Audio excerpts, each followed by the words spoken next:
정의로운 세상을 꿈꾸는 청소년 세계와 소통하다 정세청세에 오신 여러분 환영합니다. 네, 여러분 반갑습니다. 자, 오늘은 타인한 가능성을 책으로 우리는 휴먼 패밀리라고 하는 주제로 강의가 진행이 될 겁니다. 이 내용에 대해서 용준쌤께서 여러분에게 강의를 들려주시려고 준비하고 계십니다. 용준쌤의 강의를 함께 보고 우리 본격적으로 시작을 해보도록 하겠습니다. 자, 이 책은 제목은 타인이라는 가능성입니다만 영어로는 이게 Hello Stranger라고 하는 제목의 책이거든요. 그런 의미에서 보자면 타인이라는 가능성이라고 하는 한국어 제목은 충분히 적절하다고도 볼 수 있을 테고요. 왜냐하면 이 stranger라고 하는, 그러니까 strange라고 하는 게 이상하고 낯설고 새롭고 두렵고 한 영어 단어를 의미를 갖는 영어 단어이잖아요.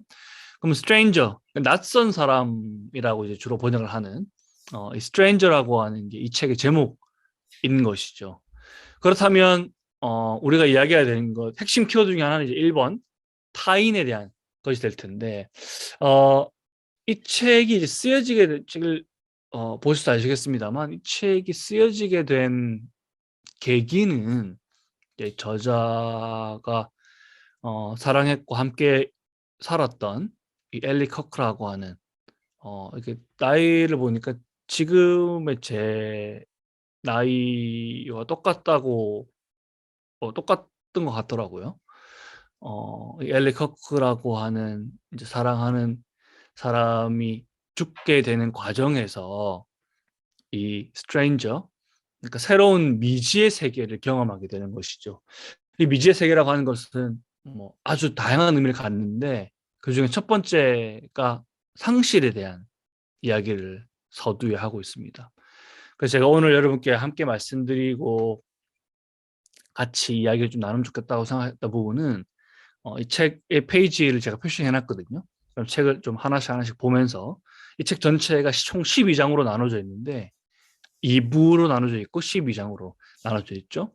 그래서 이 타인 혹은 우리가 새로운 이 낯선 경험을 함에 있어서 어떻게 이 낯섦을 대할 것이냐를 12가지 방법으로 제가 조금 나누어 보았어요. 이 목차에 따라서. 그랬더니 이 책은 첫 번째로 이야기하는 부분이 이 상실에 대한 경험이에요. 상실에 대한 경험도 우리는 굉장히 낯선 경험이죠. 사실은 사람은 태어나잖아요. 그러면 탄생에 대한 경험을 우리가 무의식적으로 가장 먼저 하는 거예요. 근데 이 상실은 내가 태어나서 최초로 하는 그 탄생이라고 하는 경험의 정반대에 있는 거죠. 사랑하는 사람을 잃어버리는 혹은 죽음으로써 떠나보내는 경험을 하게 되잖아요. 그러면서 12쪽에서 이제 이런 말을 하고 있는 겁니다. 우리를 발가벗기고 또 찢긴 곳과 틈을 드러내고 혼란을 일으키며 우리의 삶의 나침반을 망가뜨린다. 이렇게 표현을 하고 있죠. 그러니까 삶의 나침반이라고 하는 게 하나의 가치일 테고 내가 가장 소중하고 사랑하는 사람들이 거기에 해당되지 않겠습니까? 근데 그걸 상실하게 되는, 그러니까 탄생이 아닌 죽음, 소멸을 경험하게 되면서 이 낯선 경험을 어떻게 말하자면 내가 이해하고 인식하고 소화할 수 있을 것이냐에 대한 고민으로 이 책이 이제 시작되었다라고 하는 사실. 그래서 이 낯섦에 대해서 오늘 우리가 좀 같이 이야기를 해야만 할 것이고요.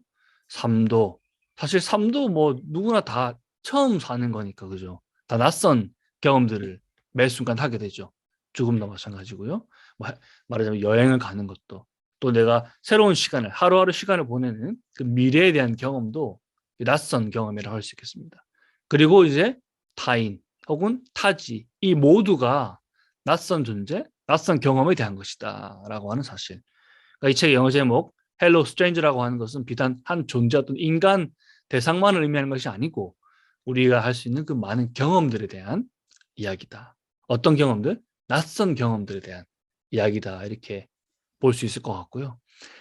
이제 그 여러 가지 방법들, 그러니까 이 책에서도 실제로 이제 저자가 제시하고 있는 방법들이기도 합니다만, 선물을 한다든지, 그죠?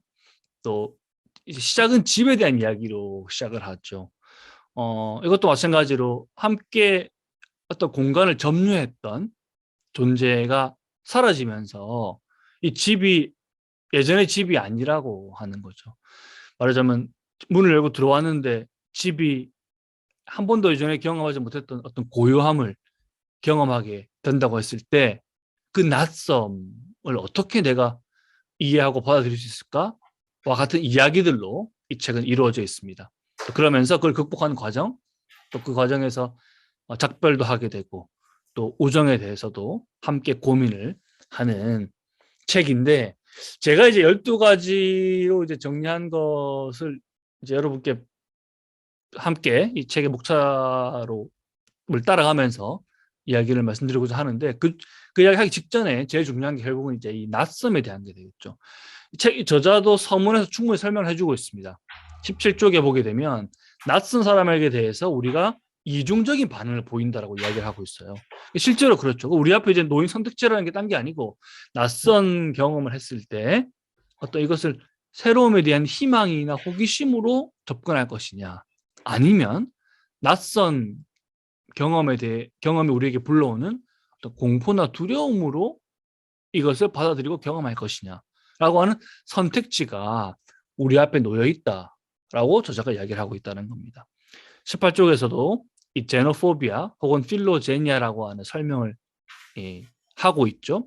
제노는 이제 이질적인 거, 낯선 것을 의미하고, 아시다시피 이제 포비아라고 하는 것은 거기에 대한 공포나 혐오를 의미하죠. 제노포비아라고 하는 것은 뭐 현대적인 언어로 이야기를 하자면은 뭐 인종, 특히나 이제 뭐 무슬림과 같이 특정한 집단에 대한 혐오나 차별을 의미하는 단어이기도 한데, 이 단어의 제노포비아라고 하는 단어의 원래 뜻은 낯선 존재에 대한 공포를 의미합니다. 그 반대로 이제 필로제니아, 그러니까 제니아가 이제 뒤로 오게 됐잖아요. 필로스라고 하는 것은 영어로 이제 철학도 필로소피아, 그러니까 소피아라고 하는 지혜를 사랑하는 학문을 필로소피아라고 하잖아요. 여기서도 필로제니아, 혹은 낯선 존재들을 우호적으로 혹은 뭐 좋아하고 호기심을 갖는 그런 입장을 뜻할 때 이제 필로제니아라고 하는데, 이 두 가지의 상충되는 선택지가 우리 앞에 놓여 있다라고 이야기를 하고 있고요.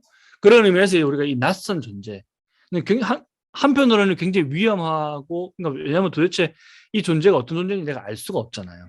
낯선 존재니까. 익숙하고 내가 오래동안 봐왔던 사람이라면 이 사람이 어떤 사람인지 내가 알 수 있는데, 낯선 존재라고 한다면 굉장히 그 위험한 존재와도 같다고 말할 수 있겠죠. 친절한 사람인지 위험한 사람인지 재미있는 사람인지 지루한 사람인지 정확한 판단이 불가능한데, 이 저자는 우리에게 마음을 열고 어떤 이 새로운 경험, 낯선 경험을 좀 받아들이기를 제안하고 있는 것이 아닐까라고 생각을 해보았습니다. 자, 그런 의미에서 이제 책의 목차를 보면서 1장부터 11장까지 쭉 따라갈 텐데, 첫 번째 1장을 통해서 제가 배운 게 있다면, 이 집이라고 하는 것에 대해서 좀 새롭게 생각을 해보았습니다. 대한민국 사람은 특히나 이 집이라고 하는 것을 한국 사람들만큼 정말 전 세계에서 집을 소유하는 개념으로 인식하는 경우는 드물지 싶어요. 저만 하더라도 영국에 혹은 뭐 유럽에 있으면 집을 내가 소유한다라고 하는 개념보다 잠시 빌린다라고 하는 개념이 더 적합할 것 같아요. 물론 실제로 돈을 주고 뭐 매매를 해서 집을 거래하기도 하지만, 동시에 집이라고 하는 어떤 하나의 물리적인 공간은 잠시 이제 내가 거주하는, 잠시 머무는 공간이라고 하는 인식을 많이 가지고 있다고 생각하거든요. 근데 한국은 상대적으로 어떻게든 이 집을 이제 내가 소유를 하면, 말하자면 속이 편한, 마음이 편한 그런 생각이 좀 지배적인 곳이라고도 말할 수 있겠죠. 그런 의미에서 이 저자의 첫 번째 이 집에 대한 이야기, 즉 집이라고 하는 것이 비단 물리적인 어떤 공간을 나에게 주는 것만이 아니고, 그 속에서 생동감이 일어나는, 그 생동감이라고 하는 것은 공동체가 형성됨으로써 생동감이 생기게 되는데, 그런 공간으로 집을 만들어라 라고 이야기를 하고 있는 것 같습니다.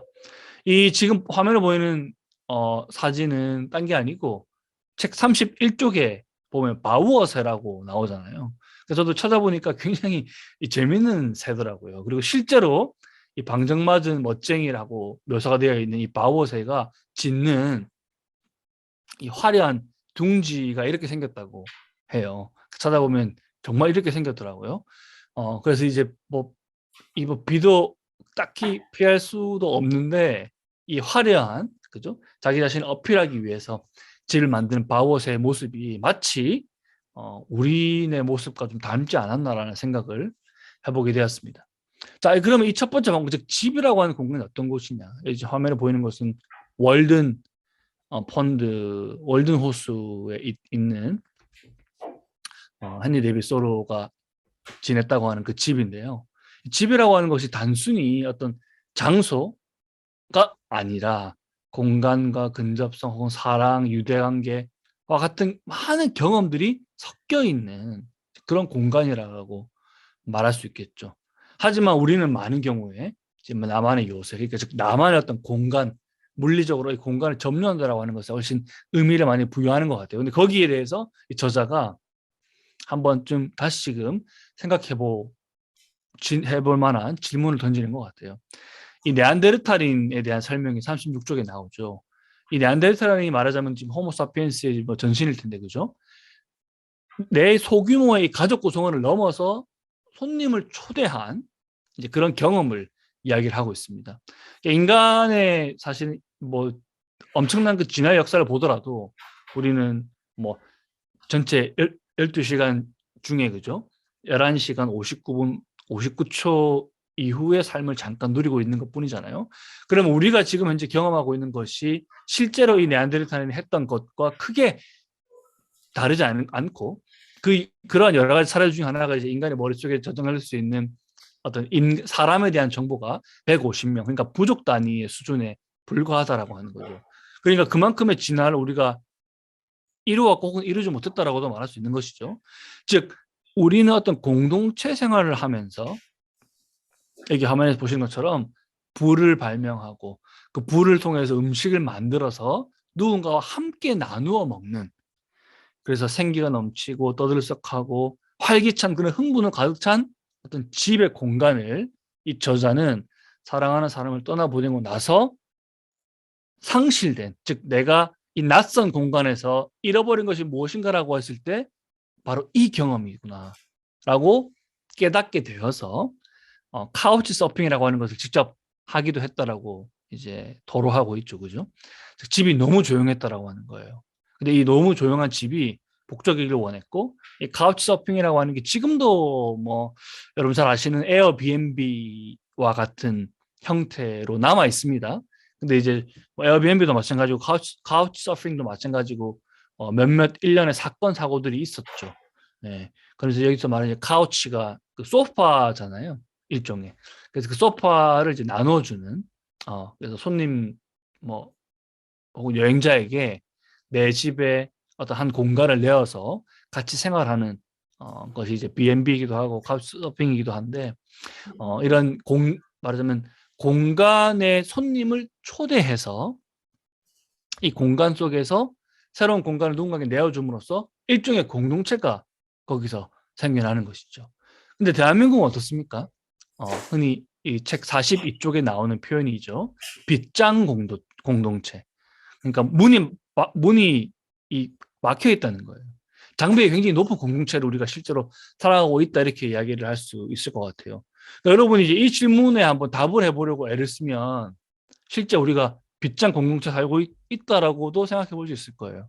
내 집에 말하자면 학교 친구 친구 말고 정말 낯선 누군가가 내 집에 도대체 몇 명이나 온 적이 있던가라고 질문해 본다면, 내가 살고 있는 이 집이라고 하는 공간이 아주 지극히 장벽 공동체 혹은 빗장 공동체라고도 말할 수 있겠구나 라고 할 수 있을 겁니다. 저만 하더라도 제가 살았던 집에 낯선 이방인이 뭐 잠깐이라도 왔거나 혹은 뭐 며칠 밤을 묵고 갔거나 했던 경험이 거의 없다고 생각이 들거든요. 물론 뭐 제가 제 집이 없을 때 누군가에게 이제 뭐 이 집을 뭐 이렇게 빌려주는 경험은 있었을지언정 제가 함께 있으면서 그 집안에서 낯선 이방인과 공동체를 잠깐이라도 뭐 이틀이라도 만들었던 경험 자체가 거의 없는 것 같아요. 여러분도 아마 비슷하지 않을까라는 상상을 해보는데 이 저자는 첫 번째로 우리에게 이 낯섦에 대해서 타인과 이방인 혹은 낯선 존재에 대해서 이야기를 할 때 나의 가장 내밀한 공간이라고 할 수 있는 집을 한번 들여다보라 라고 이야기를 하고 있었습니다.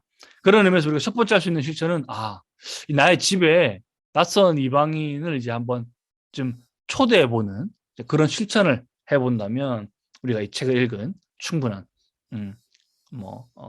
책을 읽고 나서 할 수 있는 충분한 실천이 되지 않을까 생각이 들고요. 두 번째로는 이 책이 이제 좀 중요한 이야기들을 많이 하는데 물론 이 노마드라고 하는 단어 자체를 한국어로 이렇게 번역이 돼서 설명하고 있지는 않습니다. 근데 호모 노마드가 되어라 라고 우리에게 얘기하고 있다고 저는 느꼈습니다. 여기서 말하는 이 노마드라고 하는 것은 유목민을 뜻하죠. 유목한다. 유목한다라고 하는 게 어떤 특정한 장소에 머무는 것이 아니고 끊임없이 정처 없이 떠도는 존재들을 유목민이라고 표현을 하지 않습니까? 우리 책 54쪽에도 이런 설명을 하고 있습니다. 그러니까 혁신이 이주를 가능하게 했고 또 이주가 우리로 하여금 혁신을 혹은 창의력을 더욱 강화시켰다라고 설명을 하고 있죠. 그러니까 인간은 한 지역에 머물게 되고 정착하게 됨으로써도 새로운 문명을 만들기도 했고요. 또 그 문명이 끊임없이 이동하면서 또 새로운 창의성을 만들기도 한 그런 역사를 가지고 있죠. 그러니 이 책에서 54쪽에서도 얘기하고 있고요. 또 193쪽에서 똑같이 이주라고 하는 것이 언제나 인간 정체성의 중심에 있었다와 같은 설명을 하고 있습니다. 그러니 뭐 저만 하더라도 어릴 때 아주 이사를 뭐 본의 아니게 많이 다녔고 뭐 지금 현재에도 이렇게 해외로 잠깐 이렇게 이사를 온 거라고 말할 수 있겠죠. 그럼 그 이주를 하는 과정 속에 여러분도 있다라고 말할 수 있을 거고 여러분도 뭐 살면서 지금 내가 살고 있는 공간이 아닌 다른 곳에서 다른 장소, 다른 공간에서 거주를 할 수 있게 되기도 하겠죠. 그게 이제 인간의 어떤 정체성이라고 하는 거예요. 즉 특정한 방식이나 가치관에 얽매이지 않고 새로운 자아, 새로운 공간, 즉 낯선 상태로 스스로를 끊임없이 두게 되는 거죠. 그게 일종의 노마드적인 혹은 유목민적인 삶의 방식인데 우리로 하여금 이 책의 저자는 이런 노마드적인 삶의 상태를 한 번쯤은 해보라라고 이야기를 하고 있다고 느꼈습니다. 그러면서 이제 굉장히 재밌는 사례죠. 캘리포니아의 10대 소녀인 이 라피키라고 하는 소녀가 이제 친구들 사이에서 말하자면 차별을 또 경험하게 되고 하면서 매주 목요일마다 아버지와 함께 이렇게 피켓을 들고 무슬림 가족과 함께 식사를 하지 않겠습니까? 라고 해서 사람들을 이렇게 낮 집안으로 이제 불러들이게 된 것이죠. 그리고 이 경험이 전 세계에 이렇게 많이 알려지게 되었습니다. 근데 실제로 뭐 저만 하더라도 이제 여기 물론 영국 같은 경우만 해도 인도 파키스탄 출신의 사람들이 아주 많고 또 그들이 이제 마을을 형성하기도 하고 또 현재 영국의 많은 리더들 이 인도 파키스탄 계열의 무슬림들이 많이 있기도 하니까요. 근데 한국만 하더라도 이 유스라의 아버지가 들고 있는 피켓에 보면 이슬라모포비아라고 되어 있죠. 아까 잠깐 처음 이야기했던 제노포비아와 같은 의미를 가지고 있죠. 이슬람에 대한 혐오를 뜻하는 단어입니다. 이슬라모포비아. 그러니까 이것을 내가 싸워서 이기는 방법 중에 하나로 집으로 네안데르탈인이 했던 것처럼 똑같이 집으로 누군가를 초대해서 낯선 사람들과 함께 식사를 하는 거예요. 그러니까 아까 첫 번째 실천보다 이제 한 단계 이제 더 나아가야 되겠죠. 집에 이방인을 초대하는 것도 이제 모자라서 이 초대한 사람과 함께 식사를 하는 거예요. 우리 책 67쪽에 알 가잘리라고 하는 12세기 철학자가 이런 얘기를 했다고 하죠. 신앙이란 무엇인가? 신앙이란 먹을 것을 내놓고 인사를 나누는 것이다 라고 이야기를 했다라고 합니다. 이런 실천을 저도 이제 좀 해보아야 될 거라는 생각이 들고요. 뭐 말하자면 아까 말했듯이 정말 낯선 사람에게 이런 환대를 베푸는 것은 결코 쉬운 일은 아니겠죠. 근데 그러한 실천을 해보라라고 이 책이 이야기하고 있는 것이고, 특히 이 책의 저자는 자신이 가장 사랑했던 사람을 잃게 된 것이잖아요. 그러고는 말하자면 이 남겨진 삶을 살아갈 때에 본인이 그 전에 함께 경험했던 거, 앞으로 살아가는 남겨진 자로서 살아가야 되는 삶에 있어서 내가 어떤 실천들을 했고 또 해야만 하는가에 대해서 우리에게 말해주고 있는데, 제가 그것을 이제 배운 것 중에 두 번째 방법이 바로 이 노마드적인 실천을 좀 해야겠다라는 생각을 저도 하게 되었습니다. 그 다음에 이제 굉장히 중요한 뭐 철학적으로도 그렇고 인류학적으로도 학문적으로 굉장히 중요한 내용이 나오기 시작하는데, 그 세 번째 방법이 바로 이 증여에 대한 것입니다. 그러니까 증여라고 하는 것은 이제 영어로는 gift, 그러니까 선물이죠, 선물. 그러니까 선물하고 또 증여하라, 이렇게 제가 제목을 붙여보았는데요. 그러니까 여러분도 이제 선물을 평소에 곧잘 하실 겁니다, 그죠? 또 받기도 할 테고요. 근데 이 말셀 모스라고 하는 굉장히 재미있는 그 인류학자 혹이자 뭐 철학자가 말하는 이 증여라고 하는 것은 무조건적인 선물이에요. 우리가 왜냐하면 선물을 이렇게 주면 되게 당연히 뭐라도 하나 나중에 내가 받겠지라고 하는 마음을 인간이 누구나 갖잖아요. 그게 이제 상호 호혜적인 관계입니다. 그러니까 내가 호의를 베풀고 그 호의를 이제 다시 받는 거죠. 근데 말셀 모스는 이제 본인이 실제로 이제 인류학자이기도 하고 많은 부족들에 대한 연구도 진행했으니까 아주 화목하고 아주 행복한 부족들의 생활 습성을 이렇게 보게 되면서 이 증여라고 하는 개념을 우리에게 설명을 하게 돼요. 즉, 증여라고 하는 것은 굉장히 복잡하게 얽혀 있고, 왜냐하면 아까 방금 말씀드렸다시피 선물을 주면 누군가는 당연히 뭐라도 하나 다시 주겠다라고. 우리 예를 들면 뭐 김치를 이렇게 주면 그 통을 빈통으로 다시 안 주고 뭐라도 담아서 이렇게 주려고 하는 그런 인간의 마음가짐이 본성에 존재한다라고 하는 거예요. 그리고 거기다가 그것도 모자라서 자본주의 이후로는 우리가 교환 관계를 맺고 있기 때문에 그 교환을 함에 있어서 등가 교환은 불가능. 그러니까 똑같은 김치를 내가 얻었다고 해서 그 통에다 똑같이 김치를 담아 줄 수는 없잖아요. 뭐 과일을 대신 담아서 준다라고 했을 때 등가적인 교환은 불가능하거든요. 가치라고 하는 게 있어서. 그래서 이제 물론 우리는 그 등가 교환을 하기 위해서 이제 화폐라고 하는 걸 만들게 되었죠. 그죠? 그러니까 10,000원을 빌렸으면 이제 10,000원을 돌려줄 수 있는 거예요. 근데 김치를 내가 받았다고 해서 김치를 다시 돌려주는 것은 꼭 그래야만 되는 것은 아니라고 하는 거죠. 그러니까 이제 말세모스가 말하는 것은 그런 이제 비등가적인 교환을 인간이 함에 있어서 이 뭔가 조금의 그 어떤 마음의 잔여물이 남잖아요. 아쉬움이라도. 아니 내가 뭘 비유할 수 있을까요? 핸드폰을 선물로 사줬는데 그 상대편이 나한테 책 선물을 했다고 하면, 아니 핸드폰은 100만 원이고 책은 10,000원인데 등가 성립이 안 되잖아요. 근데 말셀모스는 진정한 의미에서 선물이 무엇이냐라고 우리에게 다시금 반문하는 것이죠. 즉 바라는 것 없이 주는 게 진짜 진정한 의미에서 선물인데 우리는 그런 선물을 잘 하지 않는다라고 볼 수 있겠습니다. 그래서 이제 호혜주의, 그러니까 아주 엄격한 의미에서 주고받는 게 선물이 아니고 그냥 주는 게 선물이라는 거예요. 즉 이 비대칭성, 비등가성을 좀 인정할 필요가 있다라고 하는 주장을 말세모스가 했습니다. 여기 뭐 책 제목 여기 설명에 프랑스 인류학의 아버지라고 되어 있죠. 실제로 그런 사람이기도 한데 이 말세모스가 이야기하는 이 증여라고 하는 거, 즉 타인과의 관계에서 정말 그냥 있는 그대로 선물을 주는 실천을 하라는 거. 이 저자가 세 번째로 저에게 들려준 실천 중에 하나였습니다.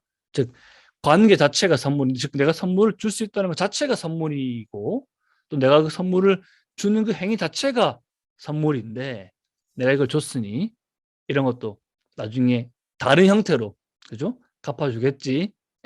라고 생각하지 말라는 거예요. 생각하지 않고 주는 그런 선물을 해라. 라고 우리에게 말해주고 있는 것 같습니다. 즉, 선물은 우리 책 95쪽에 나오는 말이죠.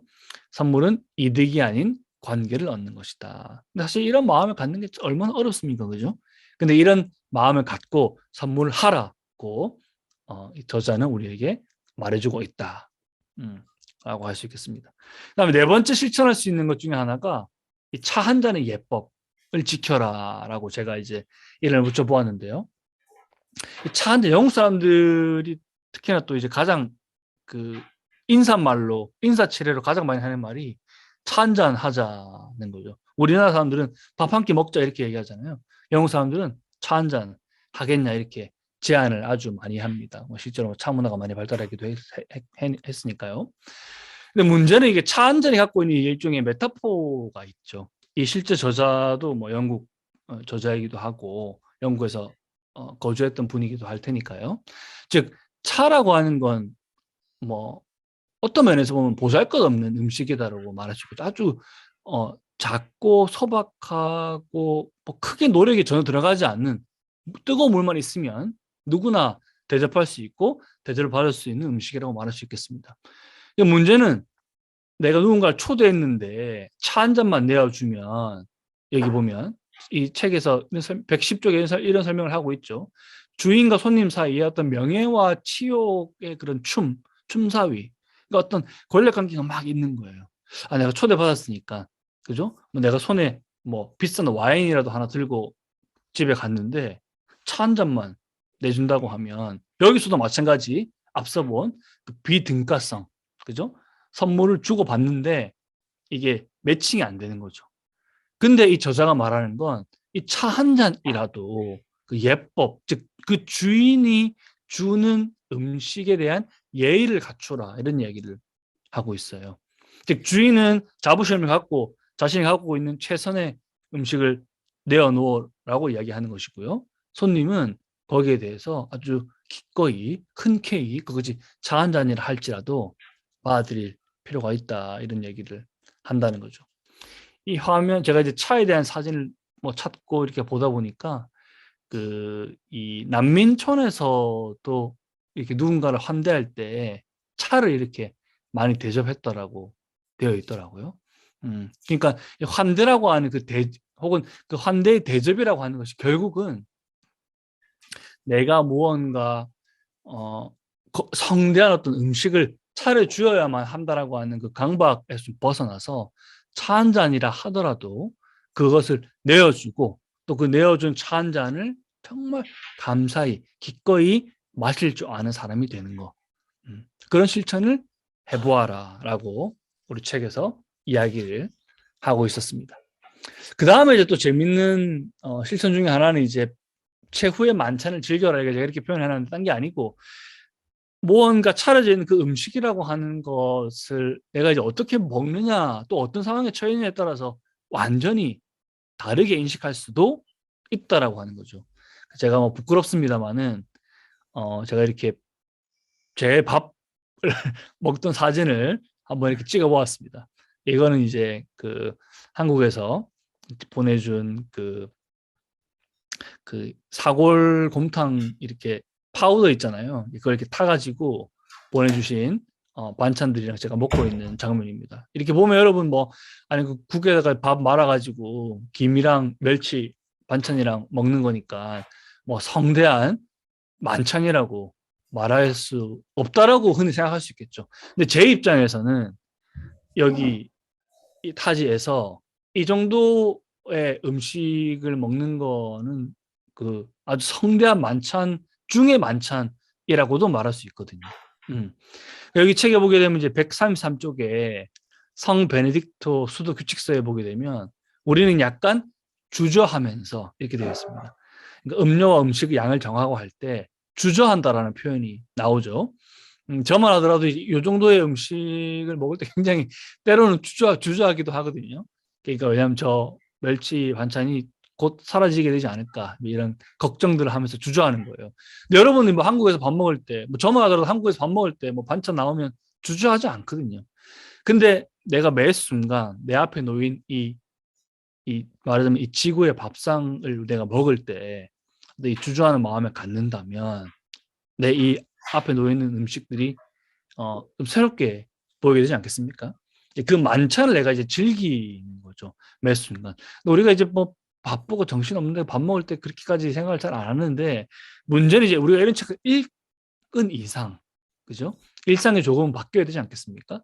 그런 실천 중에 하나로 이 최후의 만찬이 내 앞에 놓여 있다고 생각을 하고 또 가능하다면 뭐 재미있는 표현인데 칸트는 뭐 평생 혼자 외롭게 살다가 죽은 학자임에도 불구하고 자신의 책에서 혼자 밥 먹기보다는 활기를 위해서 뭐 가능하다면 3명, 또 많게는 9명 정도가 적합하다라고 숫자까지 명시해서 함께 밥을 먹으면 좋다 이렇게 이야기를 하고 있죠. 그래서 여러분도 가능하다면 이제 이런 실천을 밥을 먹을 때에도 내가 이 성대한 만찬을 즐기고 있구나라고 하는 실천도 함께하면 어떨까라는 생각을 저도 해보았습니다.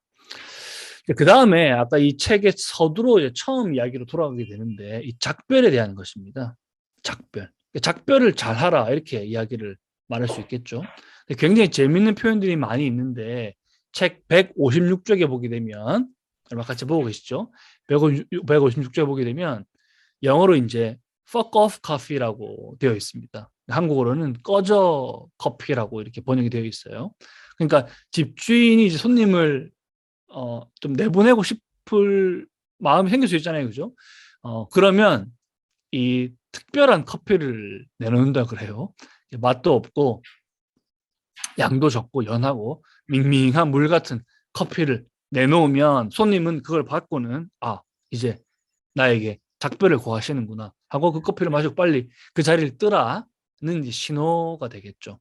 그런 커피가 세상에 존재한다라고 하는데 아니야 다를까 찾다 보니까 실제 그런 이름을 가지고 있는 커피숍도 존재하더라고요.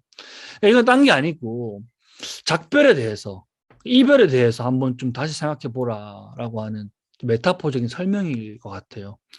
그러니까 이제 앞서 처음 이 책에 쓰여지게 된 계기와 마찬가지로 이 저자는 가장 사랑하는 사람을 떠나보내는 그런 이별을 경험하게 된 것이죠. 근데 이제 한국말로 이제 이별이라고 하는 단어가 있고 작별이라고 하는 단어가 존재하잖아요. 근데 이제 한 문학평론가가 이런 표현을 했더라고요. 그러니까 제 힘으로 어찌할 수 없는 헤어짐을 이별이라고 하고 제 힘으로 힘껏 갈라서는 헤어짐을 작별이라고 한다. 그러니까 이별은 겪는 거고 작별은 하는 거다. 이렇게 이야기를 하고 있습니다. 굉장히 중요한 표현이다라고 저는 생각을 하는데 그러니까 제가 그래서 6번째 실천 방법으로 작별을 고하라 이렇게 되어 있잖아요. 딴 게 아니고 작별을 우리가 잘 하지 못하는 경우도 많이 있습니다.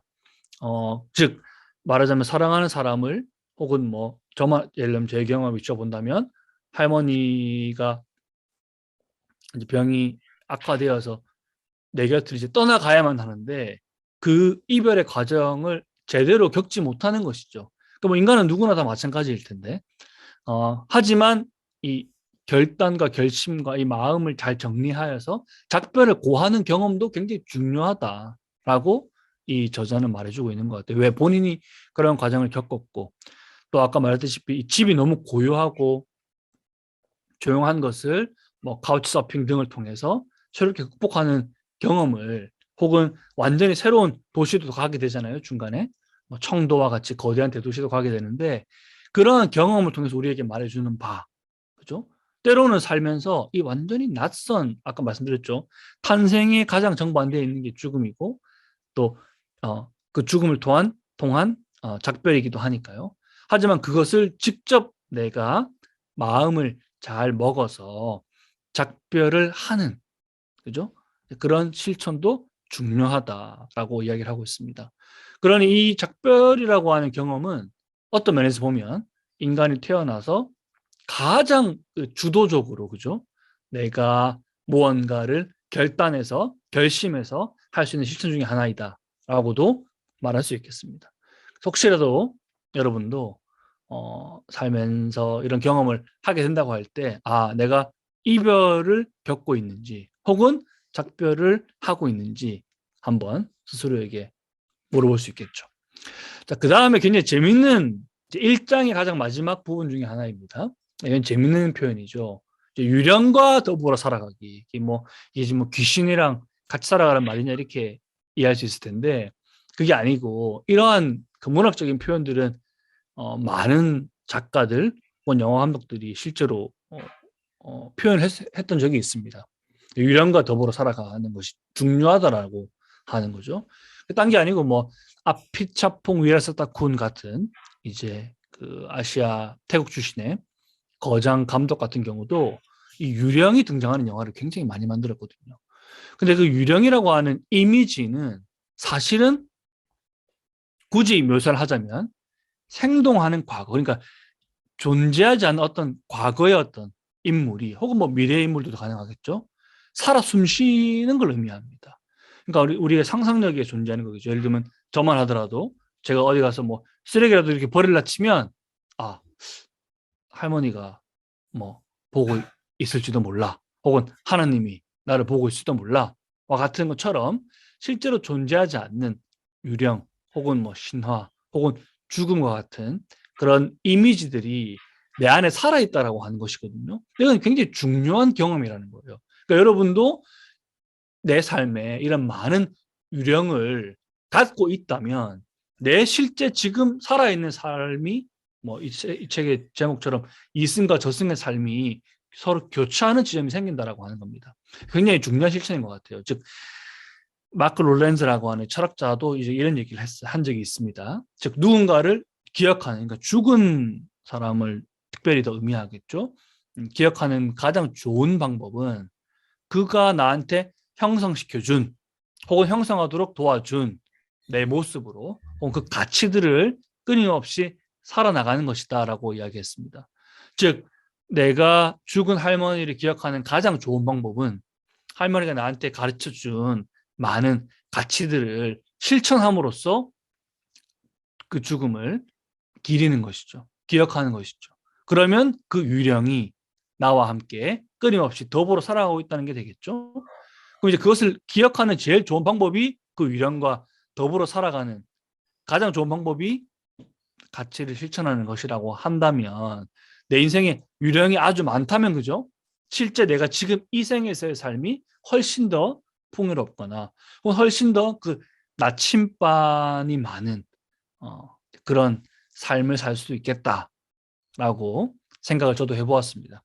그래서 이 뭐 엉클 붐이라고 하는 이 칸 영화제에서 황금 종려상을 수상한 영화도 보게 되면 내용이 굉장히 그 어떤 면에서는 기괴하거든요. 왜냐면 유령과 더불어 사는 주인공이 등장하기 때문에. 근데 실제 우리의 삶도 유령과 함께 살고 있다라고 생각을 조금만 이렇게 전환시켜 본다면 이 말이 무슨 말인지 여러분도 충분히 이해할 수 있고 굉장히 삶의 괜찮은 지침으로 받아들일 수도 있겠다라는 생각을 해보았습니다. 네, 그 다음에 이제 책에서 2부로 넘어가게 되는데 그러면서 이제 조금은 혼자 고립된 게 아니고 이 고립을 좀 고립된 혼자로서가 아닌 함께하는 어떤 존재들로서 실천할 수 있는 것도 함께 이야기를 하고 있거든요. 그중에 첫 번째로 8번째로 방랑하기, 그러니까 목표 없이 떠돌기 이렇게 말을 할 수 있겠습니다. 이런 실천을 우리에게 저자가 제안하고 있다고 느꼈습니다. 우리 책에 보게 되면 197쪽에 이 페레그리나티오라고 하는 설명이 나오죠. 이것은 이제 번역을 하게 되면 자발적 추방이다 이렇게 되어 있어요. 그러니까 추방은 당하는 거죠. 그죠? 아까 말했다시피 이별을 당하는 것처럼 추방도 당하는 거죠. 근데 이것을 자발적으로 내가 한다는 겁니다. 즉 목표 없이 외부로 일종의 순례를 떠나는 것이죠. 그 방랑을 떠나는 겁니다. 여기서 중요한 건 두 가지인데 첫 번째 목표의식, 목적이 없어야 돼요. 흔히 이제 이 여가 시간을 보내거나 뭐 흔히 뭐 멍기다린다라고 표현하는데 그죠? 그러려면 제대로 그걸 하려면 목적이 없어야만 되는 거. 다음 두 번째 정처가 없어야 되는 겁니다. 그러니까 어딘가에 한 곳을 정하지 않고 끊임없이 이렇게 떠도는 이제 그런 이미지를 떠올리면 되겠습니다. 살면서 사실은 이런 경험을 한 번쯤은 할 필요가 있다라고 저자는 얘기하고 있다고 저는 느꼈습니다. 즉 비슷한 말로 여러분 잘 아시는 괴테도 이런 말을 한 적이 있거든요. 추구하는 자 방황하리라라고 하는 표현을 한 적이 있습니다. 여기서 말하는 이제 방황이라고 하는 것이 내가 자발적으로 인간은 뭐 사실 방황하는 걸 누가 좋아하겠어요, 그죠? 안정적이고 또 이렇게 정처가 있고 머물 수 있는 거주할 만한 곳이 있고 한 게 훨씬 좋지. 방황하고 떠돌고 하는 게 뭐 그렇게 좋겠습니까, 그죠? 근데 이런 경험을 한 번쯤 해볼 필요가 있다라고 하는 자발적으로. 끊임없이 내가 어떤 목표도 없이 한번 걸어본다든지, 그죠? 내가 한 번도 가지 않았던 길을 가본다든지 그런 경험을 하는 것만이 나에게 말하자면 타인, 그러니까 이 낯섦에 대한 경험을 제공해 줄 것이고 낯섦에 대한 이해도 함께 가질 수 있을 것이다 라고 저자도 말을 했고 괴테도 비슷한 말을 하고 있다는 것이죠. 그 다음에 이제 그러면서 이런 낯선 경험을 하게 되면서 정처 없이 떠돌게 되면서 우리는 새로운 경험들을 많이 하게 되겠죠. 그러면서 이 책에서 제 개인적으로는 제일 아마 중요한 필천 중에 하나가 아닐까 싶은데 이 상상의 공동체를 이제 해체하는 거예요. 그러니까 내가 머릿속에 갖고 있었던 여기서 말하는 공동체라고 하는 것은 일종의 관념이 되겠습니다. 이것을 끊임없이 해체하는 겁니다. 우리 책에 언급돼 225쪽에 나오는 이야기죠. 225쪽에 이 베네딕트 앤더슨이라고 하는 사람이 언급이 되는데 이 발명된 국경이라고 하는 표현이 나옵니다. 발명된 국경. 그러니까 민족국가, 아까 서두에 제가 잠깐 언급했던 민족국가라고 하는 것도 상상의 산물이고요. 그것뿐만이 아니고 우리 머릿속에 보면 누군가를 딱 떠올릴 때 처음 본 사람을 이렇게 만나 혹은 외국인 만나면 저만 하더라도 가장 많이 받는 질문이 뭘까요? 혹은 가장 많이 하는 질문이 어딜까요? Where are you from? 이렇게 물어봅니다. 어디서 왔어? 이렇게 물어봅니다. 근데 어디서 왔어라고 하는 그 질문을 우리는 도대체 왜 하는 걸까요? 그죠? 왜냐하면 어디서 왔냐라고 하는 정보를 누군가에게 내가 들려줬을 때 그것은 나라고 하는 존재에 대해서 설명해 주는 바가 거의 아무것도 없습니다. 예를 들면 여기서도 너 어디서 왔어? 그러면 I'm from Korea. 그러면 그래 하고 어떤 편견만 주지 나라고 하는 인간을 내가 한국인이라고 하는 정체성을 물론 가지고 있긴 합니다만 나라고 하는 존재를 가장 핵심적으로 표현하는 단어 중 그 표현 중에 하나로 정체성 중에 하나로 한국인을 꼽지는 않잖아요. 그죠? 근데 우리는 아주 많은 경우 어디서 오셨어요? 이렇게 물어보는 거예요. Where are you from? 미국에서 왔어. 그럼 미국에서 왔으면 달라집니까? 그죠? 혹은 뭐 알래스카에서 왔으면 완전히 새로운 사람이 되는 겁니까? 그렇지 않을 텐데도 그죠? 그런 질문들을 하는데 베네딕트 앤더슨이라고 하는 사람이 우리에게 말하자면 경종을 일깨워주는 것은 다 만들어진 거라는 거예요. 발명된 거라는 거예요. 국가라고 하는 거, 국경이라고 하는 거. 그 정체성은 사실은 인간에게 원래부터 있는 게 아니고 근대 이후에 만든 것일 뿐인데 왜 여기에 이렇게 집착을 하나 이런 우리에게 의문을 던지는 것입니다. 그런 의미에서 이 에드워드 사이더와 같은 학자들은 자신이 쓴 자서전의 제목이 Out of Place라고 하는 제목을 갖고 있거든요. 그러니까 공간이 없는 거죠. 정처 없이 떠도는, 왜냐하면 실제로 본인이 그런 삶을 살았기 때문에 이제 팔레스타인 출신의 팔레스타인 출신의 유대인으로서 미국의 망명해서 학자로 살면서 본인 또한 그 정처 없이 떠도는 그런 삶을 살았죠. 그러면서 이런 얘기를 하는 겁니다. 막 고향을 사랑하고 아름답다고 이야기하는 사람은 초보자다 이런 표현을 쓰고 있습니다. 그래서 저는 이제 이 말이 무슨 말인지는 조금 이해가 될 것 같거든요. 그러니까 내가 이 고향을 아름답다라고 생각하는 게 이제 초보자가 딴 게 아니고 나쁜 의미에서 그런 게 아니고 내가 그것을 넘어설 수도 있어야 된다는 것이죠. 거기에 이제 집착하게 되면 흔히 말하는 뭐 민족주의가 탄생하기도 하고 그것 때문에 사이드 같은 경우도 본인의 조국에 있는 팔레스타인에 있는 사람들이 여전히 지금 오늘 이 순간까지도 분쟁을 겪고 있지 않습니까? 그러니 그것을 뛰어넘어서 전 세계를 어떤 하나의 타향으로서 내 고향이 아닌 타향으로서 바라볼 수 있는 사람이야말로 이 고향의 아름다움을 향유하는 사람 못지않게 성숙된 인간이다 이런 이야기를 하고 있습니다. 즉 만들어진 정체성이라고 하는 것을 내가 인지하고 있다는 거예요. 내가 누군가를 이해할 때 이 사람이 어디서 왔는지, 그죠? 국적이 무엇인지에 따라서 이 사람을 다르게 대할 필요는 전혀 없다라고 하는 겁니다. 왜? 그것은 그저 만들어진 발명된 것이기에 불과하기 때문에. 그죠? 그러니 나의 정체성을 둘러싸고 있는 굴레들이 많을 겁니다. 즉, 뭐 한국인이고, 혹은 불교, 기독교인이고, 그죠?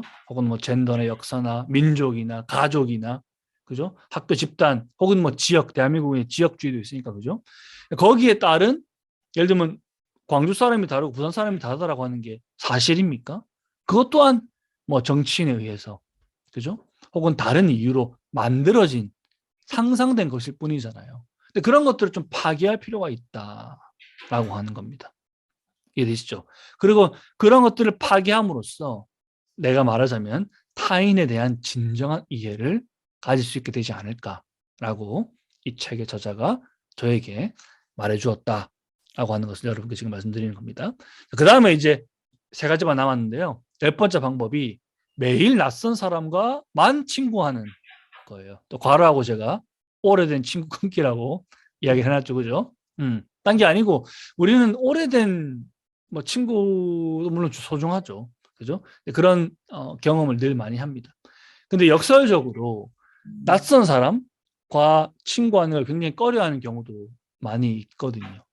근데 이 인간은 정말 아무튼 날 때부터 그러니까 인간이라고 하는 존재 혹은 동물 그 자체가 종 자체가 그죠? 초사회성, 아주 극도의 사회성을 가지고 있는 그런 무리 군집 집단이다 이렇게 설명이 되어 있죠. 이 프란시스 드발이라고 하는 생명 진화학자, 물리학자가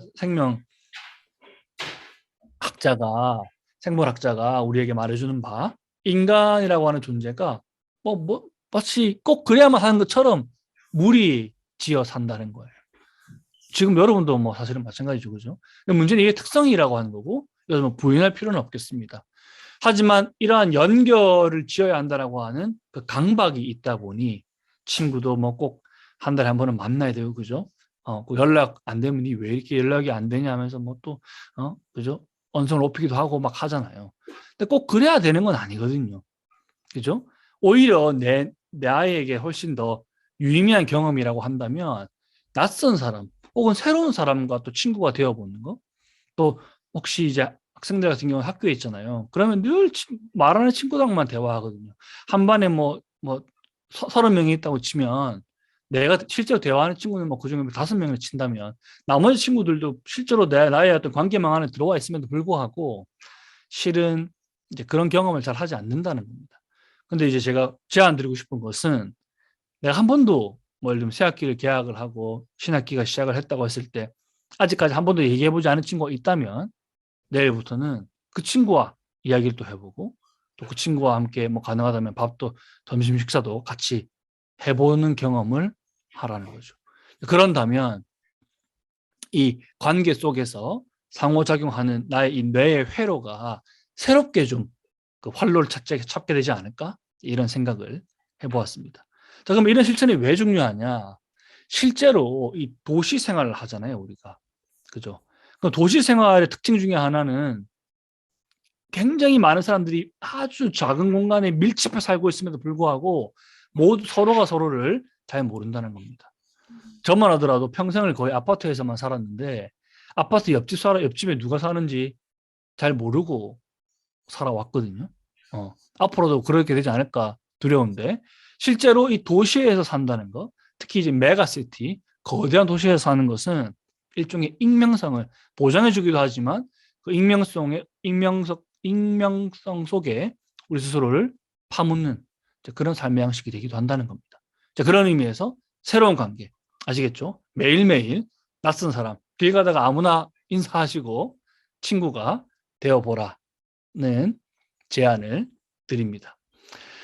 자, 이제 그 다음에 마찬가지입니다. 이웃을 사랑한다라고 하는 실천이 굉장히 어려운 실천이죠. 이웃 사랑하는 것은 다르게 얘기하면 다양성을 껴안아라 이렇게 이야기를 할 수 있겠습니다. 다양성을 껴안아라. 272쪽에 슬라보의 지적이라고 하는 철학자가 그죠? 모든 이웃은 소름 끼친다 이렇게 이야기를 해놨죠. 그만큼 이제 인간이라고 하는 존재는 실제로 그런 존재이기도 하죠. 그죠? 근데 이러한 존재들을 내가 말하자면 이런 이웃들을 사랑할 수 있으려면 다양성에 대한 일종의 혹은 다원적이라고 표현을 하죠. 그 다원성에 대한 인식이 필요합니다. 아, 이게 인간이 이렇게 다양하고 다르구나.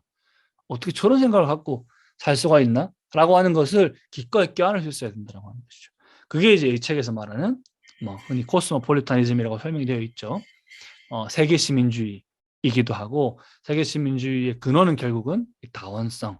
아, 이게 인간이 이렇게 복수성, 그러니까 다르구나 라고 하는 것을 껴안아야 되고 인정해야 되고 그것을 심지어 가능하다면 즐길 수 있어야 이웃과도 친구가 되고 이웃을 사랑할 수 있게 될 것이다 라고 하겠습니다. 자, 이제 마지막입니다. 마지막 실천 중에 하나는 환대입니다. 환대. 아까 제가 서두에 잠깐 언급했죠. 그리고 환대를 하긴 하는데 조건적으로 이렇게 재고 따지고 환대하는 게 아니고 무조건적으로 절대적으로 환대해야 된다는 겁니다. 우리 책 그러니까 서문에 12쪽에 보게 돼 첫 번째로 등장하는 학자 중에 하나가 임마누엘 레비나스라고 하는 철학자인데요. 이 레비나스가 이제 쓴 뭐 책들이 여러 가지겠습니다만 타인 얼굴도 있고 또 이제 시간과 타자라고 되어 있는 책에 보면 이런 설명이 나온다는 거예요. 낯선 이와의 관계를 우리가 맺는 거예요. 길 가다 아무나 이렇게 관계를 맺는 거예요. 그러면 이 관계라고 하는 것은 말하자면 미래를 향하고 있다라고 표현할 수 있겠죠. 왜요? 새로운 관계가 맺어졌으니 이 관계가 이어진다고 했을 때 우리는 이 관계 속에서 결국은 미래를 함께 경험하는 거예요. 그죠? 이 레비나스가 말한 낯선 이와의 관계는 곧 미래와의 관계다라고 하는 것의 의미란 새로운 만남은 미래라는 시간을 향해서 함께 누군가와 발을 내딛는 것과 같기 때문에 그러합니다. 그죠? 그러니 낯선 존재를 내가 내 삶으로 끌어들인다라고 하는 것은 나의 미래를 위해서, 그죠? 나의 미래의 어떤 시간을 담보하고 새로운 가능성을 이렇게 뿌리 내리는, 씨를 뿌리는 그런 경험이다라고도 말을 할 수 있겠죠. 그런 의미에서 이 레비나스 얘기를 하나만 더 하자면 레비나스는 이제 인간의 그런 다양성을 포용하는 것에 대해서 이 영어로 뭐 프랑스어로도 마찬가지입니다만 이 vulnerability라고 하는 이야기를 합니다. 이게 이제 한국어로 번역하기 어려운데 어떤 취약함을 의미해요. 그러니까 취약한 인간이 모두가 다 누구나 그 취약함을 가지고 있잖아요. 그러니까 상처 입기 쉬움이라고 번역을 하기도 합니다. 실제로 상처 입기도 쉽고요. 어떤 외부의 공격에 취약한 거예요. 그러면 인간을 내가 끌어안고 포용하고 환대할 수 있으려면 이 모든 인간 존재가 궁극적으로는 어떤 나름의 취약함을 가지고 있다라고 하는 것에 대한 이해를 갖는 게 굉장히 중요하다라고 레비나스가 이야기를 하고 있습니다. 여러분도 저도 다 그런 취약함을 가지고 있다라고 하는 사실을 좀 상기시키면 좋을 것 같고요. 그런 의미에서 이 취약함을 바탕으로 해서 우리는 누구나 다 취약한 존재구나. 그렇다고 한다면 무조건적으로 환대를 베푸는 것 또한 충분히 가능하고 또 그래야만 되겠구나 라고 하는 결론에 도달할 수도 있을 것입니다. 즉 낯선 땅에서 적대적으로 대우받지 않을 권리. 뭐 저도 이렇게 초등학교 중학교를 다 전학을 갔었거든요. 그럼 전학을 가면 낯설잖아요. 근데 거기에 적대적으로 대우받지 않고 그죠? 낯선 땅에 내가 발을 내딛었지만 그 친구들이 저를 물론 실제로 그런 경험도 저도 했겠습니다만 환대를 받는다면 그죠? 그 주인이자 또 손님으로서 그 땅에 내가 제대로 정착할 수 있게 되겠죠. 그죠? 여러분이 당사자가 되거나 혹은 누군가를 그렇게 목격하게 된다면 여러분도 그런 환대를 베풀어 주시기를 부탁드립니다. 그래서 제가 이 책을 읽고 마지막으로 떠올렸던 이제 아까 잠깐 제가 언급하기도 했습니다만 그 휴먼 시큐리티라고 하는 단어 있잖아요. 그 단어를 이렇게 보면서 저희가 예전에 인터뷰하고 뵙기도 했던 이제 돌아가신 하워드 진 선생님이 저희 인터뷰에서 했던 이야기가 떠올랐습니다. 마지막으로 즉 환대를 베푼다라고 하는 것은 이 human family, 그러니까 인류라고 하는 그 가족을 내가 받아들이는 것과 같겠구나라는 생각을 했습니다. 사실은 다 타인이죠. 뭐 가족들마저도 심지어 그죠? 뭐 어머니나 뭐 아버지나 형 동생이 다 나에게는 타인입니다. 다른 사람이라고 하는 거죠. 혹은 때로는 굉장히 낯선 존재가 되기도 하겠죠. 근데 이들을 내가 얼마나 환대하고 또 친절을 베풀 것이냐가 이제 우리에게 남아있는 과제일 테고요. 저희가 만났던 하워드 선생님 같은 경우도 인생의 가장 중요한 가치로 친절을 꼽았고, 그 친절은 결국은 낯선 사람에 대해서, 내가 잘 모르는 타인에 대해서 환대하고 이들을 포용하는 그런 실천을 하기를 바란다라는 메시지를 저희에게 남겨주었단 말이죠. 저도 여러분께 오늘 이 타인이라는 가능성의 이 책의 뭐 여러 가지 실천 방법들을 잠깐 말씀드렸습니다만은, 그 방법들 중에 마지막 궁극적으로 이게 인류라고 하는 존재가 하나의 가족이기도 할 테고, 내가 가족에게 베푸는 이제 그런 온정이나 환대나 실천들을 낯선 이에게도 할 수 있으면 어떨까라는 생각을 같이 해보면 좋겠습니다. 강의 여기서 마치겠습니다. 고맙습니다.